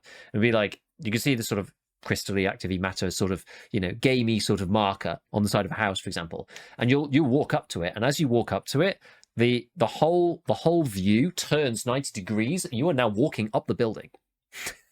It's quite trippy. So as you look around now, like the floor is like down here, above you is like horizontal. It's really odd, and so you can get onto buildings that you wouldn't expect. And then there's these sort of like portal anomalies as well. And you just like looking through, you can kind of see on the other side, and you just like go through, and there's like a load of monsters, and they try and attack you and stuff. But sometimes you can get up on roofs that you shouldn't be able to get up onto otherwise, and it's a bit wild. Like there's a lot to. It feels like there's something interesting to discover. And I was talking about this with the guys in chat the other time I was playing, which was when was that? Was it last night? I can't remember. And I was like, the reason why I sort of feel a bit pulled into this a little bit is that Arena Breakout, like I was going to talk about that in a minute, which is just released yesterday, but that's kind of the same formula. Like, we know what we're getting. It's sort of like Tarkov, but like not Tarkov. It's like different, like better in some ways, worse in others, fine. Whereas in this game, I feel like I really don't know what's going on. Just like what's happening? There's like gravity, like I'm running, I'm walking up walls. There's like portals in the middle of the air. It's just it's crazy stuff. And like I tuned into Deadly Slob's stream earlier, and he was playing as one of the mobs. What? I was like, so I didn't even know you could do that. Like, what the hell? Apparently, if you go to the middle of the map, there's like a skull that appears, and if you go to the skull, I guess there's some things to fight, I imagine. But then there's an item, and you pick it up, and it makes you drop everything. But you end up like becoming one of the monsters, but you're allowed a backpack, but like no gun. It's like. I was like, what is happening here? So I feel like it's this sort of level of intrigue of there's quite a lot to discover. Yeah. It's new which and exciting. I quite enjoy. Yeah. So it's exciting because I'm getting surprised by stuff. Yeah. And I like that. I do like that. Have you seen anything about it, or is it just like my experience of Have you actually looked at it yourself? You're the first one to I've just like not like I'm dying to ask because I'm looking at the footage and like it looks really good, graphically speaking, like very detailed. And I really like how it's got like a realistic lighting to it, but then also it feels very like cinematic at the same time, and like the lighting looks very realistic as well. Like I noticed that anomaly orb flashing thing because it was like this bright white light, like the ground around it was like illuminating and casting shadows and stuff. Like it looks really good. But how does it run performance wise? It runs pretty well. So apparently it's I believe it's another Unreal 5 game. Okay. I had to tweak with some of the stuff. It looked a bit funny when I first started. I turned off some of the things. I'm not sure in this footage whether it was was this the first time? I can't remember. I turned off a bunch of Yeah, this stuff is your like first you know raid. motion blur and like chromatic, all this nonsense. So I turned off on most of Okay. that garbage after the first bit, and it actually ended up looking a bit better. But it runs quite well. I mean, I didn't fuss with it. Mm-hmm. I can't remember if I was running it in the higher res or not. I forget now. But I think I just went through. I like put DLSS quality on, and Yeah. it runs for me at like I think you can maybe see in the bottom. I think you see the bottom. It runs at like 80 FPS, I think 80, 90 for me. Yeah. Okay. Just Yeah. like, but it's like really stable. And I didn't fuss with it too much. I could maybe have got some more frames out of it, but like as long as I'm in like the 80, 90 range, I don't really care. That's me getting blown up by gravity trap. Yeah, like out in the forest, which is just insane. But like it runs well. It looks quite good. I would say some of the handling is a little strange. The way that the gun moves, first and foremost, is a bit odd because it sort of does. It like follows the camera a bit. It doesn't actually have any impact, I don't think, on the handling. It's just the way that it looks when you're moving your aim around. And there's a bit of head bob, which I think they've actually reduced a bit, if I remember correctly. Mm-hmm. But I don't think you can turn it off completely. So it's a bit like I don't normally feel motion sick in FPSs ever, Mm-hmm. and this made me feel like a little motion sick occasionally. Not when I was running around. It was mainly when it was like I was like running and sprinting from stuff and going up walls and like trying to look at something Yeah. off a wall while I'm like halfway up the thing at 90 degrees, and I was just like, oh, I suddenly felt a little like, oh, Yeah. not quite feeling so great. And it's just like tiny bit, but yeah, no, like it runs well. It runs fine. As I said, I'm sure I could optimize it more. I actually can't remember if I was running it in like uber boosted DSR mode or Mm-hmm. not. I can't remember. But like it was a bit like might have been a little bit like Arc Raiders, right? Whereas I was running that in like I wasn't even running it in 1440p. After my foray into that in Tarkov, I was running it in like 1.78 times DLDSR, I think, and that ran at like 80 FPS as well. So it's pretty good. It's pretty good. But yeah, like it's cool. It's fun. It's interesting. I don't pretend to know like everything about the game, but there's a Sure. lot going on. It is quite hard. Like the PvE is quite hard as a solo player. The one saving grace that I would say about it is that I think it probably does get easier as it goes on. Like you start noticing, you get jumped a bit less, and like you start noticing like the flower guys and whatever. Like you can see them coming. So it's a Mm-hmm. little bit like I don't really want to say hunt, but like there's sort of like cues as to what's going to be. Like, there's definitely sound cues as well, so you kind of get used to that. But most of the monsters will die in a single hit to the head. It's just when they're teleporting around and like feral, it's just quite hard to hit them. And then, especially when they're trying to like attack you from behind, the invisible guys are really annoying because they disappear and then they turn up behind you. So you're just like, yeah, okay, come on, like you can see my back, right? And there you go, and I got you. That's kind of the way it ends up playing out once the sort of the fear factor's gone down a bit. But yeah, it's cool. It's cool. But people were complaining about the Flowerman tankiness redstone in chat. Was just saying like people complaining about that, and then in the latest patch they actually did reduce them. Complaining about but, what? Yeah, I mean, as the flower men, they're like they're like these sort of like they look like plants, but they got like red sort of flowers on them, and yeah. Oh, there is one mob though, which is the only place I've seen these before is in Doctor Who, I think.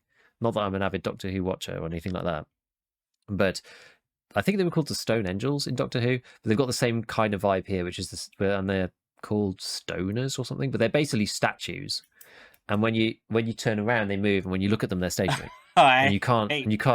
It's like freaking like it's horrible. Yeah. It genuinely is horrible. And I think you can blow them up with grenades, but otherwise they're like impervious to bullets or something. Obviously, they're not like you can manage them with your view. Right. Right. It's yeah. So that the first time that I noticed about that, I was just like, nope. I'm getting this is like absolutely awful. It sounds pretty. So the mob design is pretty interesting. Like they've got a lot of fun stuff in there. It's quite cool. So yeah, I don't know. We'll see. We'll see how it goes. Some people will be like bit worried about microtransaction-y stuff coming in, but I mean that's bound to happen, right? We'll see. Yeah, they like isn't all their games like that? I don't know much about I've never played any of their games before, but I mean, yeah, it just seems. I mean, we're in the year 2025. This is what this company does. Like it just seems inevitable. Mm. Oh yeah, there's a few other items as well. There's things like there's a beacon that you can buy. Oh, so actually no, before I say that, actually no, I'll say that afterwards. So there's a beacon that you can buy, and you can place it on the map. And if you die, you don't have any of your stuff, but you go back to the beacon, which is kind of intriguing. It's like a sort of self-res mechanic, Kind but of, obviously you have to yeah. like choose to bring it Yeah. in. Bit And even the Daisy. secure container is kind of funny. So the secure container, Oh, there is a secure container in this game. Those are the flower guys that you just that saw on the scared thing. me. Yeah, they're I was like not expecting that to move. Oh my god. Yeah. Okay. yeah, it's freaking crazy. Yeah, I've had some like really hairy moments trying to extract out of this damn game, but so the secure container is weird because You're it's shooting a the yeah, I was shooting the flag because it looked like the mob. So the secure container is a consumable. So you buy them in Oh. like a stack of like 10 or 20. Oh, that's And every time you interesting. die, you take all your stuff back and then it uses one. Oh, okay. Huh. That's kind of neat. So it's like, yeah, exactly. It's like, okay, this is kind of cool. You know, and you get some to start with the different editions of the game.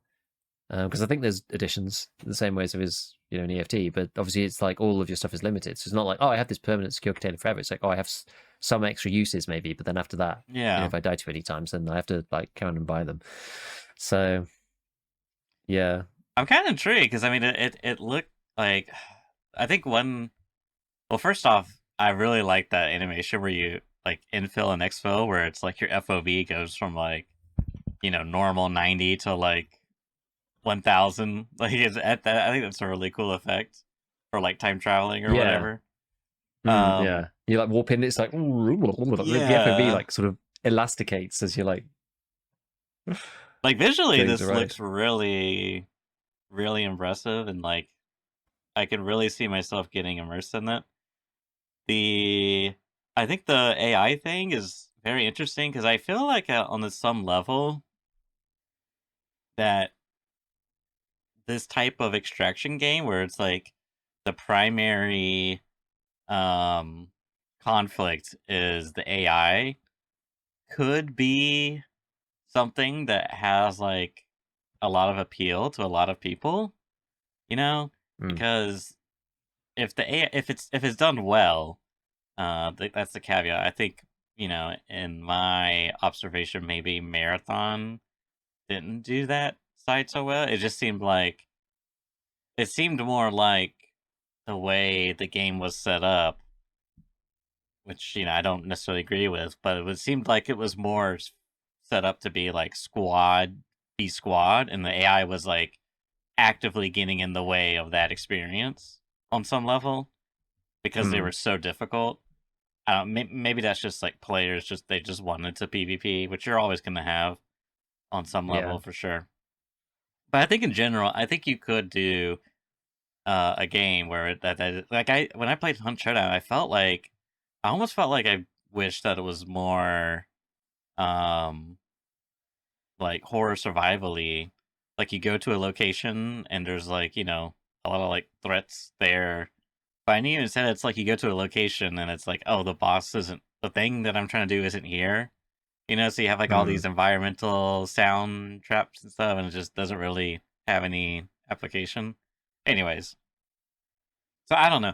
Something there I think might be because the enemy type 2 is very unique.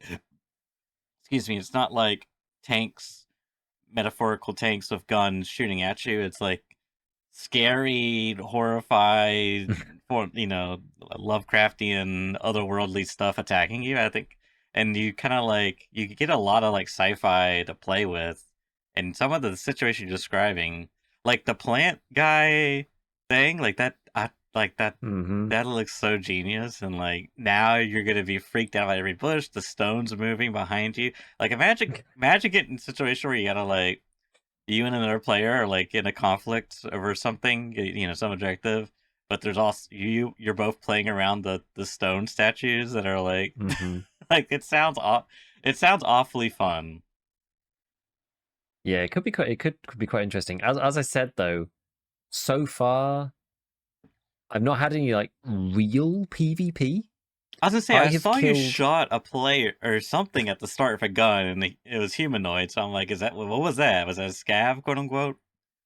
Yeah, like there are some humanoids with guns that will shoot at you, and they do actually mess you up a bit. But I've Oh, killed okay. 3 actual players, I believe. I don't know if there's bots in this game. Mm-hmm. One of them was definitely a real player. One of them kind of looked. I don't know whether they were just like didn't know what was going on. Mm-hmm. Um, they kind of looked like a bot. So I'm sorry if that person was a real person. And then the other guy was just like, unfortunately, wandering around and Yeah. just stumbled upon me. I was just like looting inside a shed, and then you could see the bush move That's before the they one came I through, and I saw. just nailed them. Yeah. Yeah, so that was another one. So I've killed like 3 actual players, but I've not had any of them actually shoot at me. I don't think, except the guy who I thought might have been a bot who like kind of stared at me and like didn't do anything, Mm-hmm. which is a bit strange. But no, I mean it's certainly interesting. There's like scope for lots of cool stuff because it's so like otherworldly. You could do all sorts of weird things within this universe, and it just be like fine. Like you have a lot of artistic license to do a lot of cool stuff. You're not bound by the realism military simulator world, Mm-hmm. so it's quite neat in that respect. So yeah, I don't know. Like I've certainly I've enjoyed it to an extent. I sort of wish that it was a bit like more PvP in some ways, but like to ease you into the Yeah. game, it's probably fine actually the way it is. Mm-hmm. I sort of felt like incentivized to like carry on a little bit and keep going, like see what happens afterwards. But yeah, it's like it's definitely different, which Yeah, is and that's a enough, I good think, thing. to at Yeah. least like try it and go like, hey, this is like kind of it's kind of it's kind of janky in different ways. You can find like the Mosin, and it's got like AKs and like various things. It's got enough of the groundedy. You can see there's like M4s and whatever that you can Mm-hmm. get later. And there are some weapon modding bits in there. It's not much. It's like five pieces or something. It's like different stock, different mag, different muzzle brake or Mm-hmm. attachment, and optic kind of things. It's like nothing like EFT, Mm-hmm. but there's some element of progression there too, which I really haven't done anything with that. It's the minute it's either like stock AK or just shotty, and the Mm-hmm. shotty works quite well, but I've used the AK mostly. But yeah, no, it's cool. It's cool. I can't think if there's anything else I want to say about it at this point, but I've enjoyed it so far. Are you gonna play it Definitely. again? I think so. Yeah, I'm not sure how. I don't know whether this is just open now forever. I'm not sure. When does the active matter early test end? Because it's still early on. They've like Mm-hmm. they're still adding in like loads of new stuff. I'm not sure actually if it is finishing. I don't know. Just as it's live, start playing now. So Have a lot of people, like Tarkov people, streamers, been playing it? yeah, I've seen like a scattering of different people playing it. I don't feel like it's one of those things where it's come out and like everybody's like suddenly flooded to it. Mm-hmm. But I've definitely seen like a few people on and off it. Like Deadly Soft's been playing it. I've seen Very Bad Scav playing it. It's just people just like getting on, like having a go. It's still quite early in the game's like life cycle as well. Mm-hmm. But yeah, they're doing lots of updates on it. So there's something very strange that I really don't understand. I was reading about this earlier, but I still don't really get what they're trying to do. And there's this thing called Nexus Wars. So you're supposed to be part of this like you're basically in this like multiverse type thing is what you're in the first place with these like time bubbles. And there's this thing called Nexus Battles or Nexus Wars or something along those lines. And it's one of those sort of like overmap type faction battle fighting sort of games. Like, I don't want to say like EVE Online because that's probably not really the right thing. But like factions that you can join that are like made up of real people that go out to like capture terrain on like a bigger map. Okay. There's like some mechanic around that I don't understand fully. That is like this separate battle. It's almost like, and I think at the moment it's in testing, this Nexus Battles. I think you can only play as a mercenary, but there's supposed to be some sort of like faction control thing of like the bigger multiverse of like everybody's, section of this like grid of interconnected like space-time things. It's like something weird like that, but it looks like kind of interesting. Like reminds me a lot of like old stuff that we've seen, back in the day, like really old school games where you've got different factions control different areas. You had a bit of a bit of that within, what was that Amazon MMO called? New World, where you had Yeah. factions controlling different towns and stuff like stuff. That sort of vibe is what I'm getting from it, but it seems to be in very early testing. So there's like this whole other section which is maybe like bigger than just you in the game. So this whole meta game above what you're doing that you can like play and be part of, and be part of one of the factions that's either winning or losing against another faction or whatever. Like they've got some like pretty interesting ideas. That's why I'm quite intrigued in general by it, because there is some novel stuff. They're doing something that's, because it is quite different, which is cool. So we'll see. But like we're kind of honestly we're sport for choice. Like between this, when's Arc Raiders coming out? Sometime in October, if I recall. October. We've got Arena Breakout Infinite, which like released into 1.0 last night, which the interesting part, but I mean, I'm not going to spend much time talking about that at all, really. But basically, they seem to have removed the coins for purchase, which if you harken back to the days when we were talking about Arena Breakout in the first place, their monetization model, they were like, oh, you could just purchase rubles, basically. And most people were just like, nah, I'm out. And also you had to like it was like pay monthly for the secure container and stuff. So that they got rid of they've now got for 1.0, they've got rid of the purchase coins with real money. You can now get the free 3x3 container by doing quests in game. So there's a few people testing that out because that literally came out like yesterday.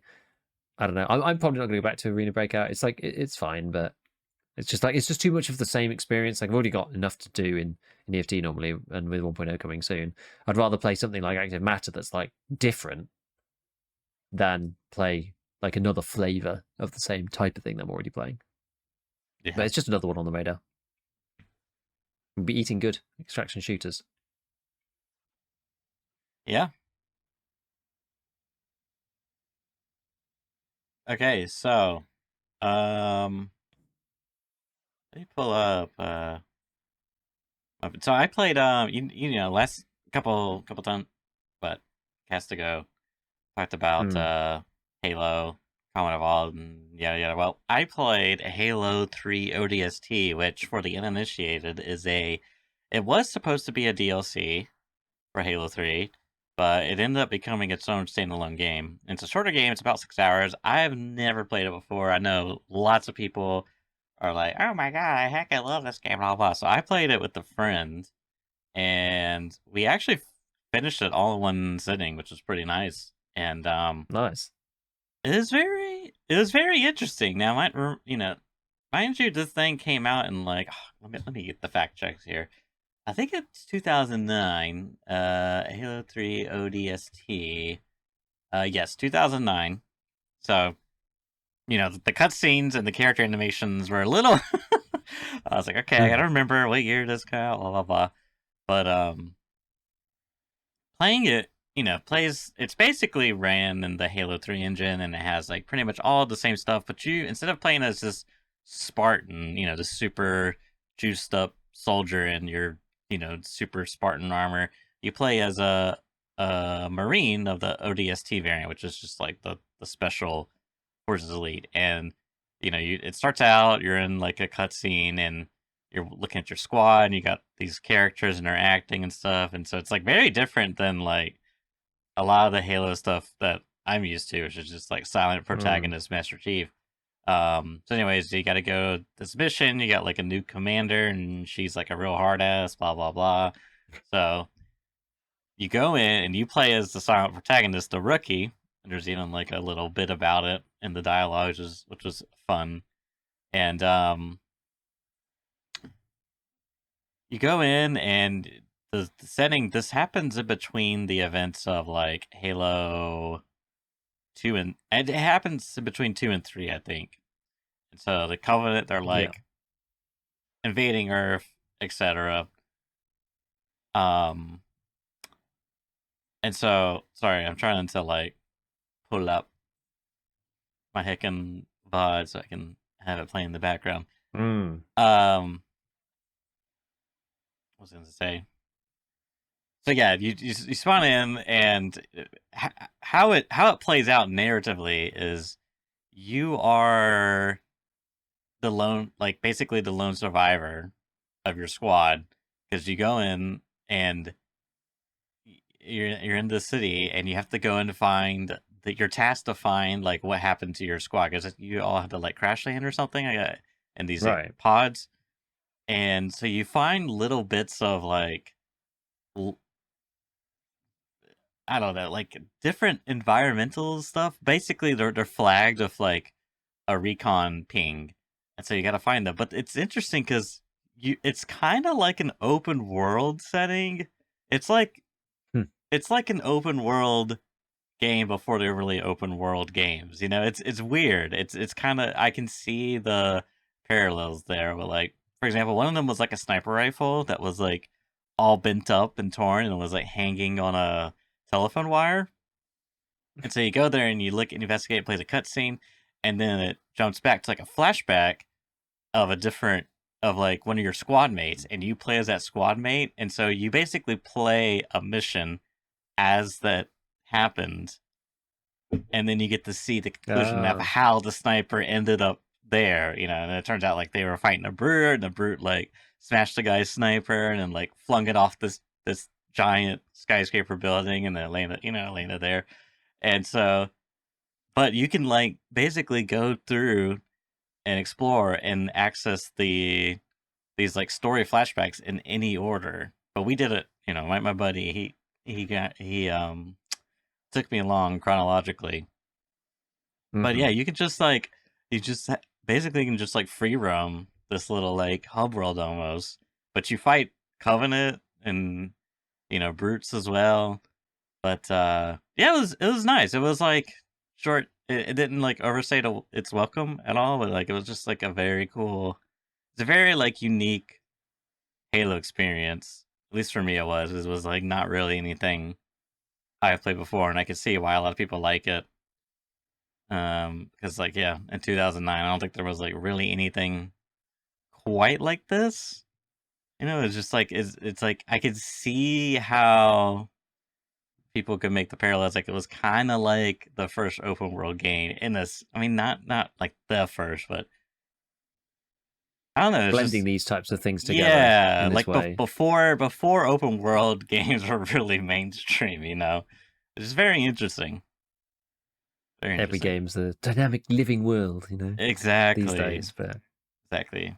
Because it's just so cool. It's like it's yeah. non-linear. You could play it, have one experience, like you did these campaigns or these missions in these order, and you don't really know, if your first time playing, you don't really know what each individual intel. Like one was like a helmet stuck into like a billboard.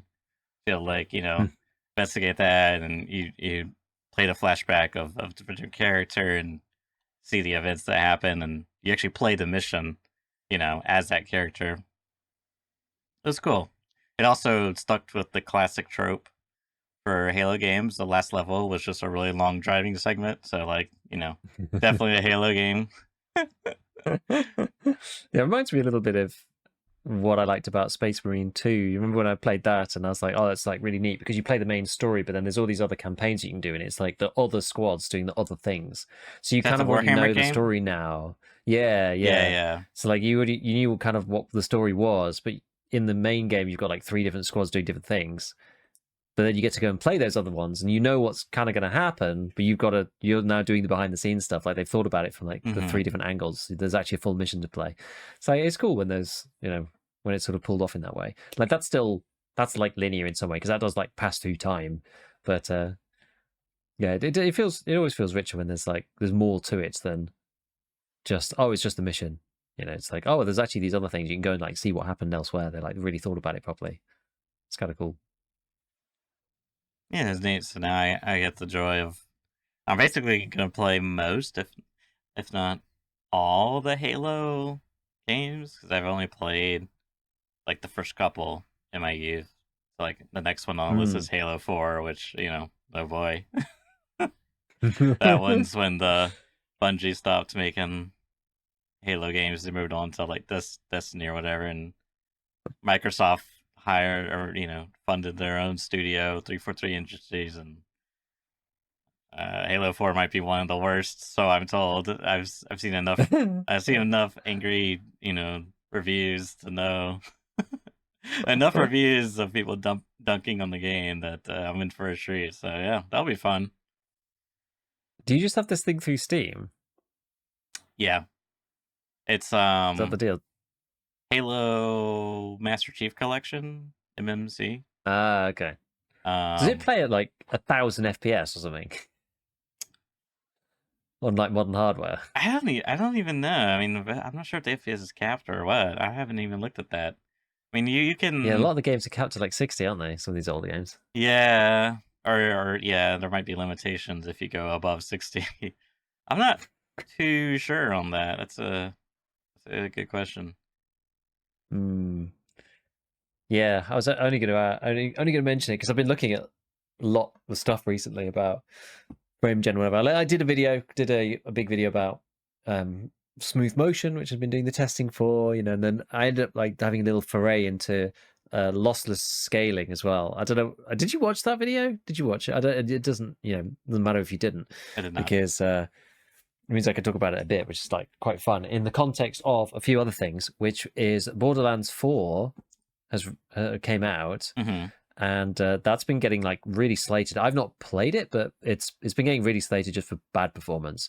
Like people are just saying that even Classic. on yeah, exactly. It's just like classic, UE5, like big budget games coming out and just like not running well, and people are running this stuff on Uber rigs, like Yeah. 50 series GPUs and whatever. And it's I think it's sort of whipped itself into a bit of another Twitter frenzy, because I don't know who this guy is. There's a guy called Randy someone. I've not been paying enough attention to the drama to know, but he's either like, well, he's got to be somebody who works there. He's like producer or like lead dev on it or Randy something like that. Fitchford.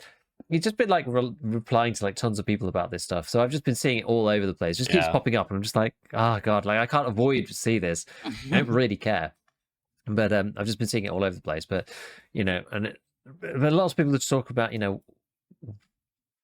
why do you have to do like DLSS plus like 4 times frame gen and like all this stuff to actually make the games even work properly?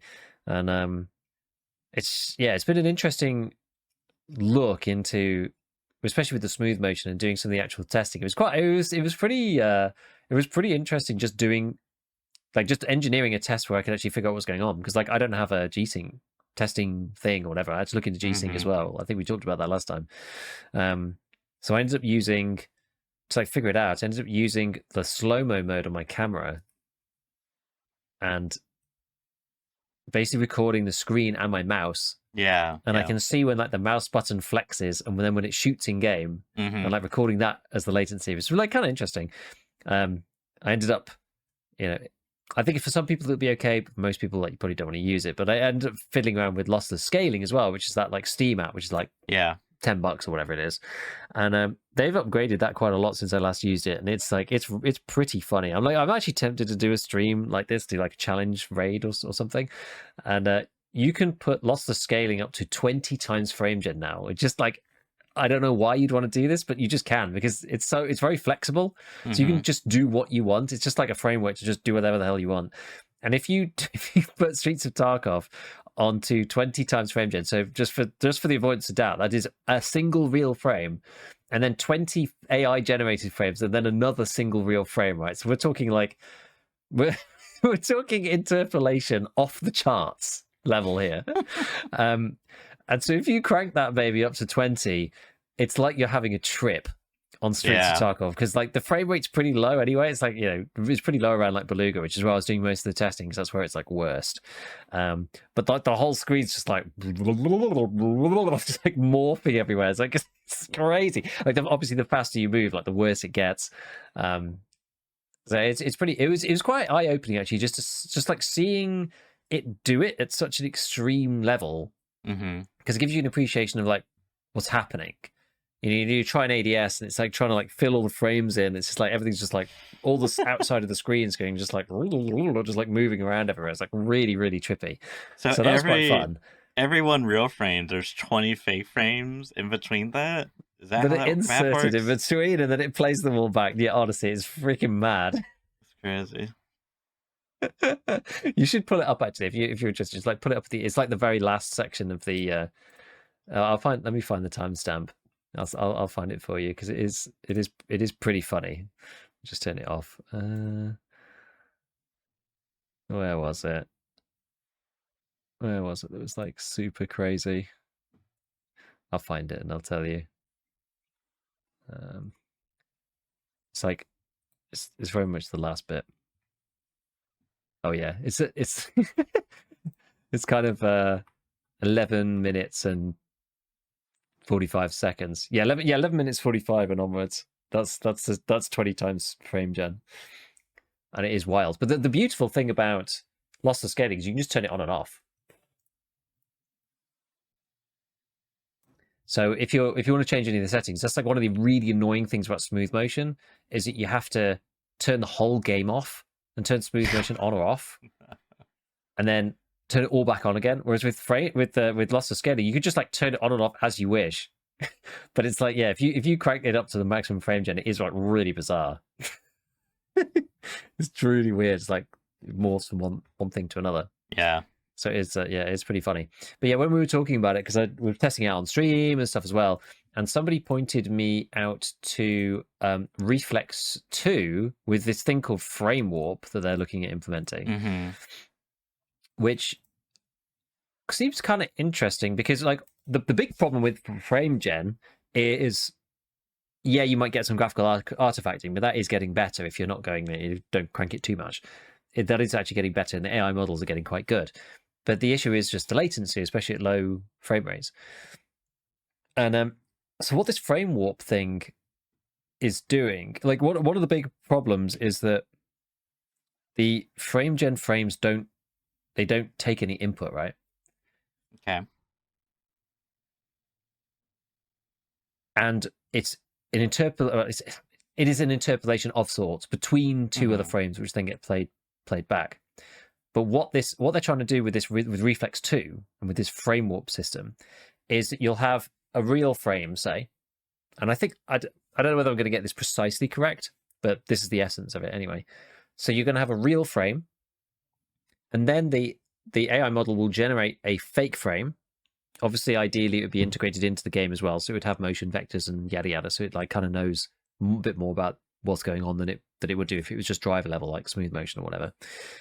So it makes this AI frame, and then what happens is there's a shorter, faster kind of like AI model that they're calling in painting, which gets updated based on the inputs from the user. So effectively what happens is you move your mouse, you have a real frame which is based on your like real input. The AI generates a fake frame, and then it does this like warp based on the next input that you've made. Yeah, which is kind of crazy. So even though the game engine is not able to process your input, the NVIDIA like Reflex 2 tech will take the input itself for the mouse position and will adjust the fake frame based on that. So there's a sliver off one side that's incorrect, and then there's some movement in the picture that's incorrect. And there's a video where they showed it. It's called like NVIDIA Reflex 2 introducing new frame warp technology, and they actually show it in the video if you have what they call the in painting turned off, and it's like, the outsides of the screen just like flicker, and anything that moves on the screen like flickers around the edges of it. And so all they're doing, and it's quite accurate really, because all they're doing is in painting like a tiny slice on the edges of a couple of objects and around the edge of the screen, and so then it moves in the way that it should be, and then you don't need I don't believe you need the 2 frames anymore, because right now it's like 1 frame, second frame in the middle, and then play them all back. Whereas now you have a frame, an AI generated frame, but then that's warped, and then you can do another real frame. And so I don't think you need this interpolation anymore. It's kind of a way to like bypass that, and the next frame comes out via the generation process, and then the infill, which is like it's actually much quicker because it's only a few bits of the screen. So it's quite interesting. I'm like, oh, this is pretty cool, because if they can get the latency down, yeah, so that it's analogous to the regular timing of the screen or whatever, then the tech actually would be quite good. I don't think. I think it's latency is by far the biggest problem that people have with the frame gen. Mm-hmm. We're all used to DLSS now, and the models are getting better and better. And the quality of the picture, except in certain circumstances, which notwithstanding, is usually all right, actually. But it's this latency that's the problem. So if they can get rid of the latency, it might actually be really, really neat. It'll probably be only available with 70 series GPUs, etc. Yeah. I don't know whether it's going to go back to 40 series even. I'm not sure, because smooth motion's only just come back to the 40 series in the latest set of drivers ish for NVIDIA app. Anyway, you've been able to do it for like 5 months or something, I believe, if you had profile inspector and you faffed about and you edited the stuff and whatever. But now you can just like press button, which is where I want it to be, and presumably where the majority of my viewers want it to be. And if you are not that kind of person, then you didn't need me to tell you about it because you'd already used it yourself. Was sort of my idea behind it. But no, it's neat. I didn't know this was coming. So somebody, I can't remember who it was who said. So sorry to that person. But I got it pointed out to me, and I looked it up later. And it's like actually seems like quite a cool idea. I'm like, oh, it's pretty novel actually. Yeah, Pretty I'll have novel. to. So if it works, it'd be neat. I've seen it a few times, but it's like it's really like I need like a video for like toddlers on it because it is very like I'm trying to follow you there. And I'm just like I still feel like I don't really understand it all, but it Yeah, I mean, sounds exactly. What I very get described in chat, I was like, I don't know what you're talking about, and then I had to watch the video. It was a guy. He was called Rio had. By the way, I just remembered because I had it on Discord. But yeah, go to look up Reflex 2, see what they say, and it kind of makes sense after you watch the video because they've got it with like diagrams and things, right? So Yeah, I think when I saw it, it was like their initial showcase, and they were showing maybe the finals actually gameplay with it. So it's still a little, but yeah, I did see like the they did do like the demonstration with like the in painting on the outlines and the flickering stuff, like on it. But I still just like, how does this help me get more headshots in the video game again? yeah, exactly. If it gets me, double FPS on streets, Yeah, they need to, yeah. But can you imagine that, like frame gen in? Because like, you're looking at these like driver level ones, and it's like it's all right, but like it doesn't really know. You have the UI garbling and blah blah blah, which contrasting to my experience playing Greyzone with frame gen last time, which was actually really quite good. And that's integrated into the game, so that's got all the gubbins that it needs to. Yeah. It's at a much lower level, so it's like okay, it can be all right actually, so long as it's done in the right way. But yeah, as the tech progresses, we'll it'll get better. This is, as they say, this is kind of the quote I always see all over the place now with anything remotely to do with AI and tech or whatever. It's just like, this is the worst it's ever going to be. Yeah. So that's the worst it's ever going to be is today. So, okay. So yeah, we'll see. Very cool. Well, I mean, yeah, I think that's gonna wrap it up here for the cast. Not really anything else much going on or to say. I mean, we'll see what we're gonna do for. I don't know. Are we gonna switch back to Friday or we're gonna switch? I don't know. We got this problematic thing where it's like, okay, Friday's here. What are we gonna do? Hey, there's almost no Tarkov stuff to talk about. Maybe we should wait till Tuesday. Yeah, that's probably a good idea. Thank God we got something on Tuesday. Maybe we'll try it. Like maybe we'll try like Monday or something, or like Sunday. Slowly I don't know. ease our way back. To pull it back day by day, just otherwise we'll end up. Because the alternative is to just like break a week, just skip it, and like move it to and just do the one after on Friday. But I don't really want to do that. Yeah. So we'll try. We'll try to fix our life. Hopefully, we'll have a really busy Wednesday and Thursday, and then we'll be like, guys, it's been such a busy, crazy period. We've got loads to talk about. I don't know. I mean, we'll see. We'll just figure it out. If not, I'll just put a quick note. Put a quick note in here. Play safe, or is it called Play Safe ID? Oh yeah. Yeah, we can talk about that. We could talk about controversial, anti-cheat stuff. Yeah. Until then, that's a good conversation. Yeah, I look forward forward to that. Until then, we'll see you all next week. Bye for now.